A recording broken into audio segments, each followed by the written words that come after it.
Halo, selamat sore. Apa kabar pemirsa TVR Parlemen dimanapun Anda berada? Berjumpa lagi bersama dengan saya Suki Abdul dalam program TVR 17. Tepat pukul 17 waktu Indonesia Barat, kami hadirkan kepada Anda sejumlah informasi paling baru dan juga menarik seputar kinerja dan juga kegiatan DPR RI yang telah disajikan oleh redaksi TVR Parlemen. Pemirsa, inilah TVR 17 mengawali Anda di bulan Juli, 1 Juli 2022. Selengkapnya.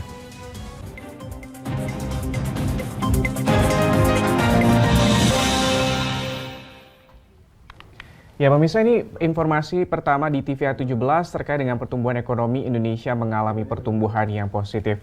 Anggota Badan Anggaran DPR RI Soehardi Duka ini meminta pemerintah dapati terus memperhatikan kondisi geopolitik dan juga ekonomi global yang dapat mempengaruhi harga kebutuhan pokok dan juga berdampak pada pengendalian inflasi di dalam negeri. Banggar DPR RI minta pemerintah untuk terus waspada terhadap potensi inflasi dalam dan luar negeri agar tren positif pertumbuhan ekonomi Indonesia terus terjaga. Pertumbuhan ekonomi Indonesia mengalami tren positif yang cukup signifikan. Terkait hal tersebut, anggota Badan Anggaran DPR RI Soehardi Duka meminta pemerintah dapat terus memperhatikan kondisi geopolitik dan ekonomi global yang dapat mempengaruhi harga kebutuhan pokok dan berdampak pada pengendalian inflasi di dalam negeri. Dengan demikian, oleh Ibu Menteri dan saya kira juga kita Banggar akan bersepakat bahwa tingkat kehati-hatian ini harus terjaga dengan baik. Utamanya dalam mengendalikan inflasi, juga kita harap bahwa walaupun di negara-negara lain sudah menaikkan suku bunga, akan tetapi kita di Indonesia agar suku bunga tetap terjaga. Karena dengan terjaganya suku bunga, maka memulihkan ekonomi itu lebih terjaga. Melihat peningkatan pendapatan negara di tahun 2022 ini, anggota Badan Anggaran DPR RI Muhammad Kadafi berharap agar Indonesia tidak mengalami resesi seperti yang dialami oleh beberapa negara maju beberapa bulan belakangan ini. Dengan adanya pendapatan-pendapatan yang melampaui target, tentunya APBN 2003 kita berharap ini bisa menjadi suatu lompatan baru kita bagaimana mengejar ketertinggalan yang 2 tahun kita di saat pandemi ini. Harus kita lakukan lompatan-lompatan baru dalam pengembangan SDM. Kita ketahui bahwa Indonesia sekarang sedang bonus demografi.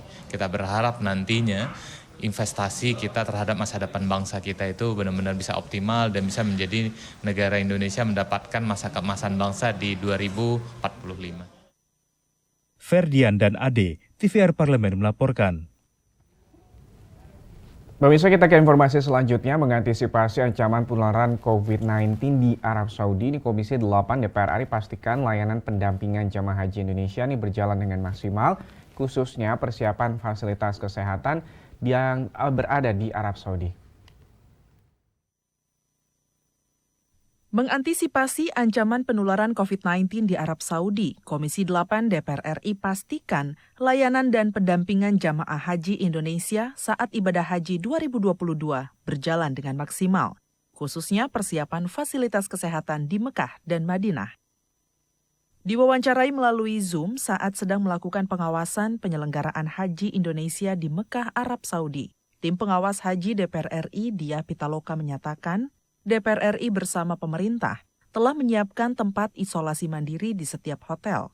Akses fasilitas kesehatan dan rumah sakit pun juga akan dipermudah. Kehadiran Kementerian Kesehatan di Tanah Suci itu kita rasakan di momen haji ini memang menjadi sangat penting. Nah, terutama dalam memonitor kesehatan para jemaah. Saya juga berharap kalau misalnya ada yang flu gitu kan, influenza atau panas gitu kan, itu segera dilakukan swab. Karena untuk mencegah kalau ada yang sampai terkena COVID itu ya kita hanya bisa mencegah penyebarannya gitu. Anggota Komisi 8 DPR RI John Kennedy Aziz menghimbau para jamaah Indonesia untuk tetap menjaga kebersihan dan kesehatan saat menjalankan ibadah haji tahun 2022. Jamaah haji Indonesia yang belum berangkat pun dihimbau untuk mempersiapkan obat dan vitamin sesuai dengan kebutuhannya, sehingga kesehatan jamaah tetap terjaga. Ya, kita berharap bahwa jamaah kita karena sudah divaksin ya, sudah vaksin lengkap, vaksin 1, vaksin 2, dan booster. Dan kita berdoa berharap mudah-mudahan jamaah kita yang berangkat kurang lebih sekitar 110 ribuan dan kembali juga sehat dan menjadi haji yang mabrur dan mabrurah. Hilman Hidayat dan Rifki, TVR Parlemen, melaporkan. Pemirsa, Ketua DPR RI Dr. Honoris Causa Puan Maharani menegaskan Undang-Undang Daerah Otonomi Baru menjamin hak sosial dan juga ekonomi masyarakat Papua yang terkait dengan pemekaran wilayah yang bertujuan untuk pemerataan dan juga keadilan pembangunan di Indonesia. Ketua DPR RI Dr. Honoris Causa Puan Maharani menilai 3 undang-undang terkait pemekaran provinsi di Papua merupakan dukungan legislasi DPR RI untuk menjamin hak rakyat Papua dan pemerataan pembangunan di bumi cendrawasih. Puan menegaskan Undang-Undang DOB menjamin hak sosial dan ekonomi masyarakat Papua terkait pemekaran wilayah yang bertujuan untuk pemerataan dan keadilan pembangunan di Indonesia. Menurutnya, pembahasan Undang-Undang DOB Papua sudah berjalan sesuai dengan mekanisme yang berlaku. Puan memastikan DPR telah mengakomodasi kepentingan rakyat Papua dalam Undang-Undang DOB, salah satunya terkait batas maksimal usia aparatur sipil negara atau ASN orang asli Papua. Undang-undang terkait dengan Papua ini tentu saja sudah dilakukan dengan efektivitas yang kami rasa sesuai dengan mekanisme yang ada. Tadi sudah dilaporkan oleh Komisi 2 bagaimana kemudian mekanisme tahapan-tahapan dalam melaksanakan sampai akhirnya kemudian undang-undang ini hari ini bisa disahkan. Tentu saja DPR RI akan terus melakukan pengawasan terkait dengan pelaksanaan dari undang-undang ini di lapangan. Harapannya, keinginannya, dan tentu saja cita-cita dari kita semua adalah yaitu tadi yang seperti kami sampaikan, dengan undang-undang ini bisa tentu saja menjamin pemerataan secara ekonomi sosial dengan pembangunan yang ada di Papua dan bisa bermanfaat buat rakyat Papua. Dalam rapat paripurna DPR RI pada hari Kamis menyetujui 3 rancangan undang-undang pemekaran wilayah di Papua untuk disahkan menjadi undang-undang. 3 rancangan undang-undang tersebut adalah Rancangan Undang-Undang tentang Pembentukan Provinsi Papua Selatan, Rancangan Undang-Undang tentang Pembentukan Provinsi Papua Tengah, dan Rancangan Undang-Undang tentang Pembentukan Provinsi Papua Pegunungan. Rifki Makdudi, TVR Parlemen melaporkan. Ya, pemirsa, peraturan Komisi Pemilihan Umum atau PKPU tentang tahapan jadwal dan juga program pemilu 2024 ini telah resmi diundangkan pada 9 Juni 2022 lalu. Untuk itu DPR RI mengajak seluruh elemen masyarakat untuk ikut serta mengawasi kinerja pemerintah agar fokus menjalankan tugasnya. Lalu seperti apa laporan selengkapnya sesaat lagi, tetaplah bersama kami dalam TVR 17.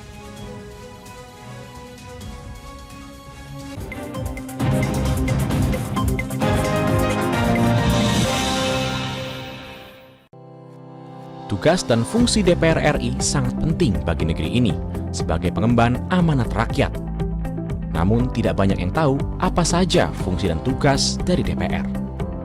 DPR mempunyai 3 fungsi pokok, yaitu legislasi, anggaran, dan pengawasan. Ketiga fungsi tersebut harus dilaksanakan dalam kerangka fungsi representasi yang mengedepankan kepentingan rakyat berdasarkan aspirasi masyarakat dan untuk kesejahteraan rakyat. Dari fungsi legislasi, DPR RI mempunyai tugas dan wewenang untuk menyusun dan menetapkan program legislasi nasional bersama dengan pemerintah, menyusun dan membahas rancangan undang-undang, menerima rancangan undang-undang dari DPD, membahas rancangan undang-undang yang diusulkan oleh Presiden ataupun DPD, menetapkan undang-undang bersama dengan Presiden, menyetujui atau tidak menyetujui peraturan pemerintah pengganti undang-undang yang diajukan Presiden untuk ditetapkan menjadi undang-undang.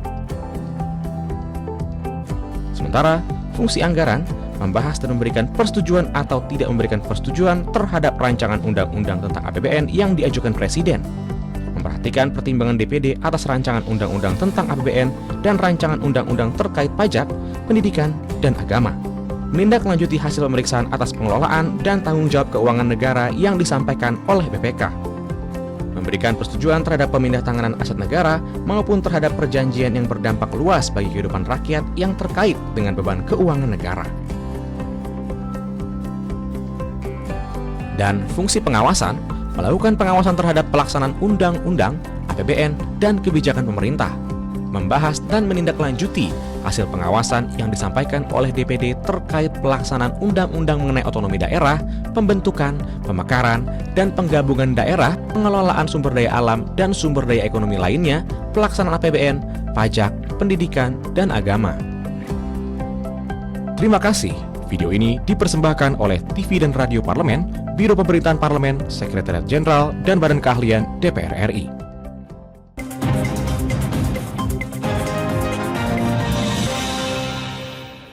Terima kasih Anda masih menyaksikan kembali di TVR 17. Pemirsa, nih DPR RI mengingatkan pemerintah untuk tetap fokus bekerja di tengah tahapan pemilu 2024 yang sudah mulai dilaksanakan oleh pihak penyelenggara pemilu. Hal tersebut ini dirasa cukup dapat menggoda konsentrasi para Menteri Kabinet Indonesia Maju dalam bertugas. Berikut ini liputan mendalam yang telah dirangkum oleh tim redaksi TVR Parlemen. Selengkapnya. Peraturan Komisi Pemilihan Umum atau PKPU tentang tahapan jadwal dan program pemilu 2024 telah resmi diundangkan pada 9 Juni 2022 lalu. PKPU nomor 3 tahun 2022 itu berisikan 7 pasal di dalamnya.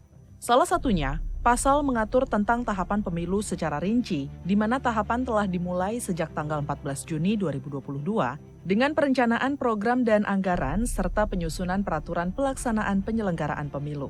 Ditemui di Gedung Nusantara Komplek Parlemen, anggota Komisi 2 DPR RI Agung Widiantoro mengatakan, KPU sebagai penyelenggara diharapkan bisa memberi ruang yang sama kepada semua partai politik peserta pemilu di dalam tahapan verifikasi faktual.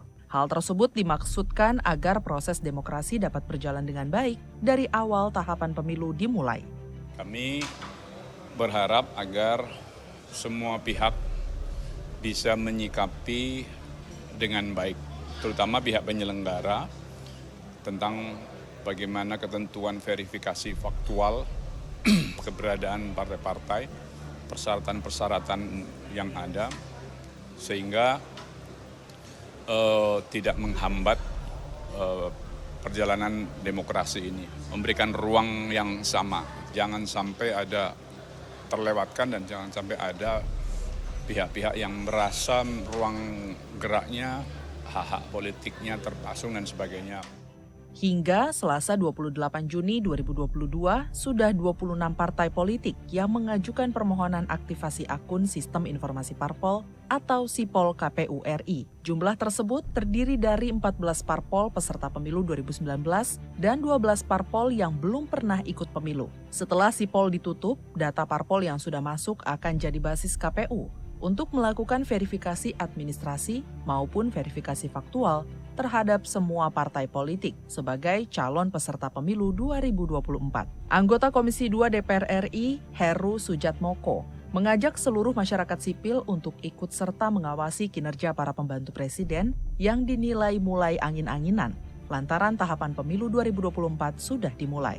Heru mengingatkan para pembantu presiden untuk tetap fokus bekerja di tengah tahapan pemilu 2024 yang sudah mulai dilaksanakan oleh pihak penyelenggara. Heru mengatakan, DPR RI mengajak seluruh elemen masyarakat untuk ikut serta mengawasi kinerja Kabinet Indonesia Maju, khususnya para menteri agar tetap fokus menjalankan tugasnya.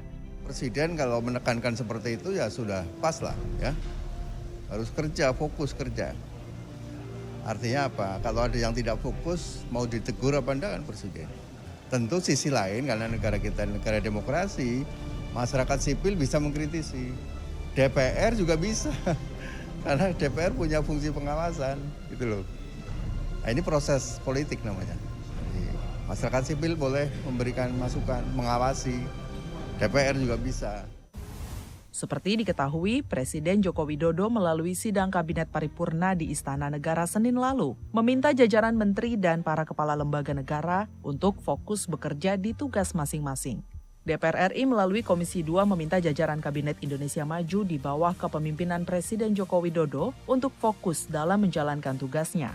Wakil Ketua Komisi 2 DPR RI Saan Mustafa ditemui di Gedung Nusantara belum lama ini meminta seluruh Menteri Kabinet Indonesia Maju untuk tidak terusik dengan perhelatan pemilu yang sudah memasuki tahapan awal. Saan menegaskan, agenda-agenda strategis nasional yang menjadi prioritas pemerintah harus terselenggara dengan baik dan seluruh tahapan pemilu 2024 berjalan lancar dan tanpa ada gangguan. Fokus karena pemerintahan hari ini kan sudah kurang maksimal kan karena pandemi 2 tahun. Nah ini sisa masa jabatan ini kan harus lebih maksimal dan harus melakukan percepatan yang luar biasa.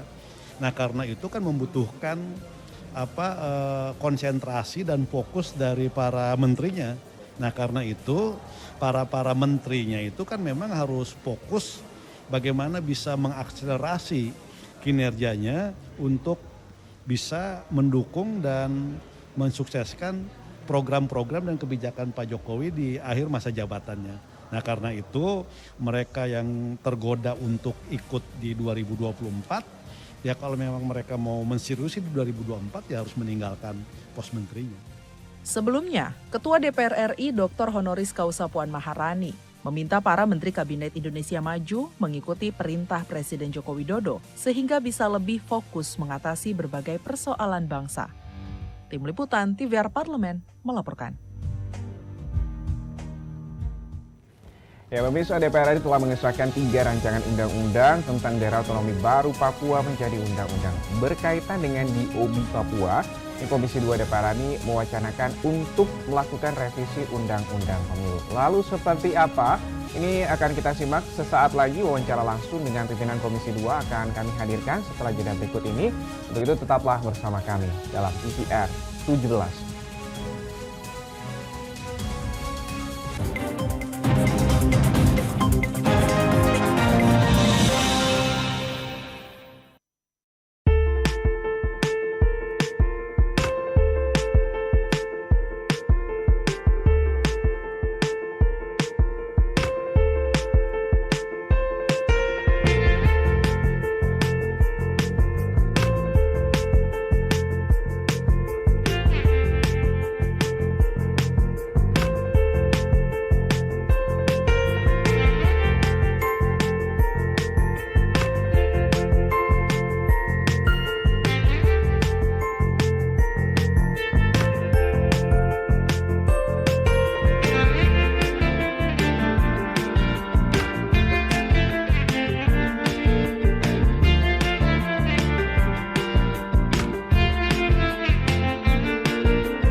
Virus corona menjadi perbincangan dunia. Beberapa negara sudah terjangkit. Ribuan orang di Indonesia terkena virus ini. Kita perlu antisipasi dengan melakukan hal berikut. Cuci tangan dengan sabun dan antiseptik. Gunakan masker atau penutup mulut saat bersin dan batuk. Masak telur dan daging hingga matang. Hindari kontak dengan hewan. Tidak saling berjabat tangan. Tidak berinteraksi dengan penderita. Jika memiliki demam tinggi, batuk, pilek, gangguan pernafasan, sakit tenggorokan, dan letih lesu, segera periksakan ke dokter. Waspada virus corona, cegah penyakit sejak dini. Dipersembahkan oleh TVR Parlemen, Biro Pemberitaan Parlemen, Sekjen dan DK DPR RI.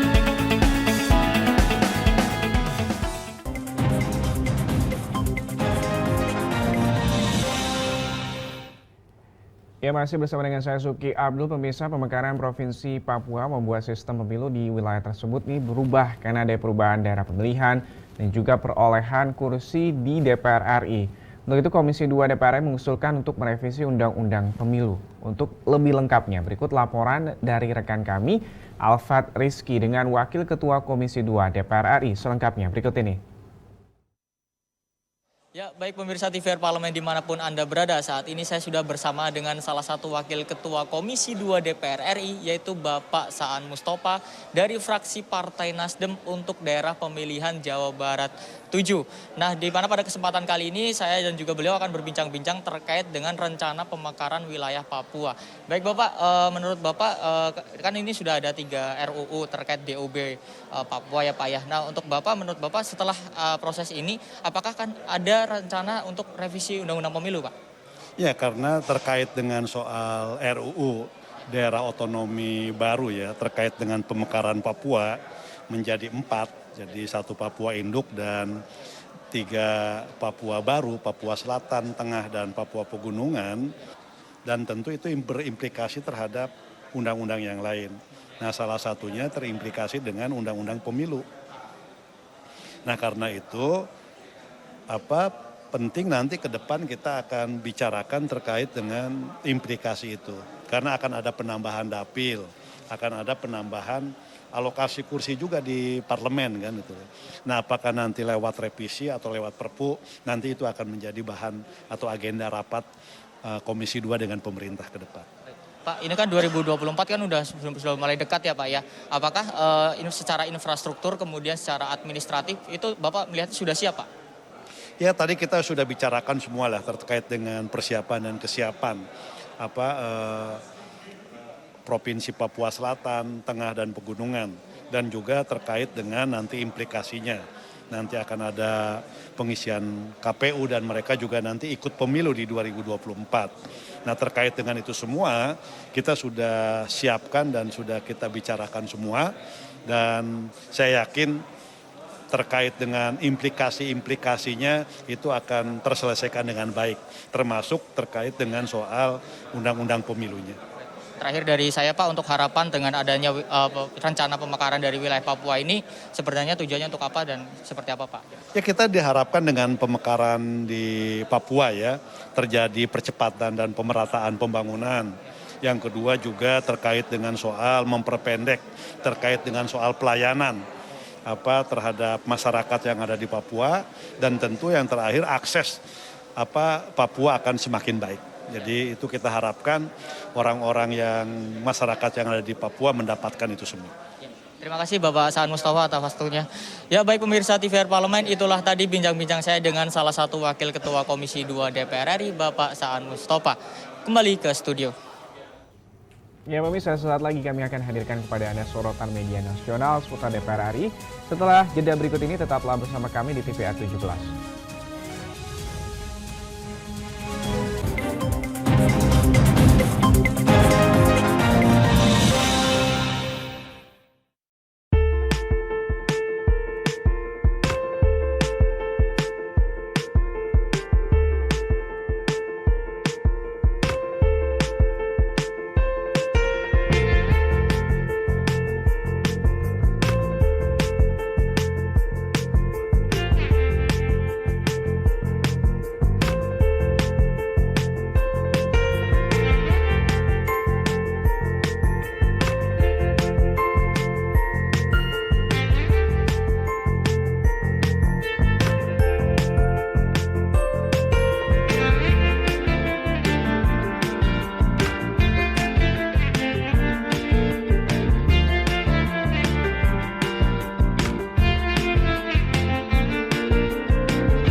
Ya, bisa kembali lagi di TVR 17. Kali ini kita masuk ke segmen media nasional. Mari kita simak apa yang disoroti media nasional tentang isu-isu terkini bersama rekan kami, Rini Reski.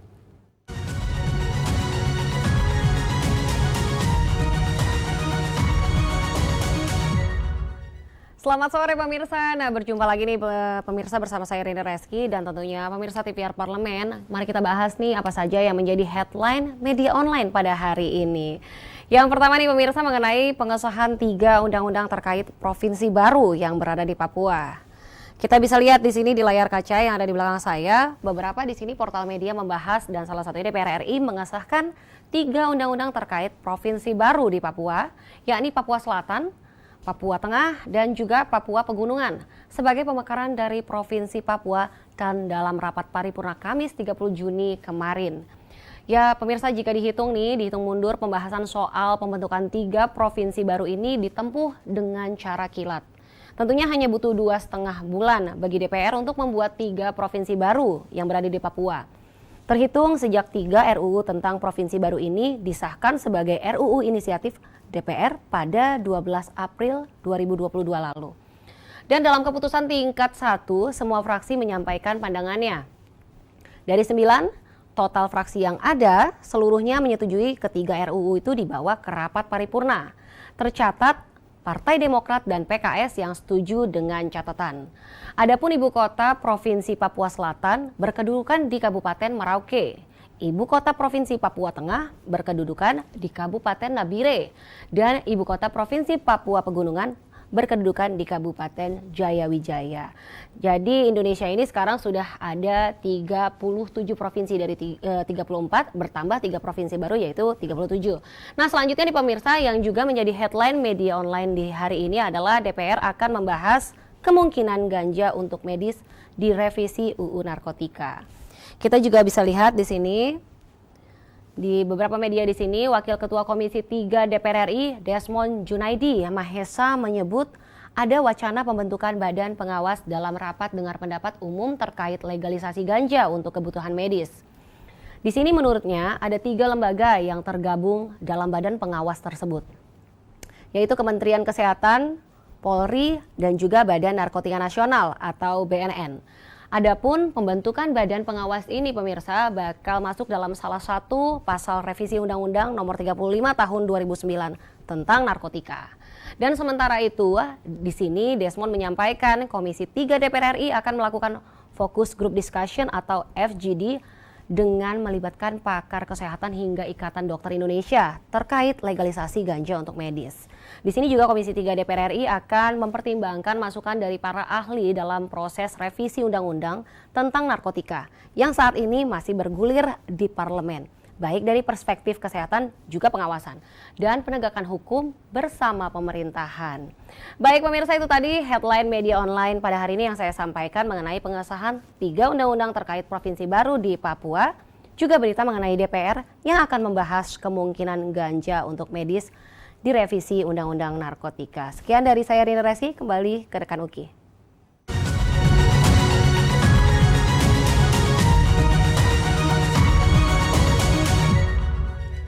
Ya, terima kasih rekan Rini Reski yang telah menyampaikan sejumlah sorotan dari media online nasional pada sore hari ini. Dan pemirsa TVR Parlemen, segmen media tadi sekaligus menutup program TVR 17 edisi sore hari ini. Jangan lupa, pastikan kembali kami ingatkan virus COVID-19 ini masih ada di sekitar kita. Untuk itu, terus taati protokol kesehatan dimanapun Anda berada. Saya Suki Abdul, beserta seluruh kru TVR Parlemen yang bertugas mengucapkan terima kasih dan juga pamit undur diri dari hadapan Anda. TVR Parlemen, referensi Indonesia. Wassalam.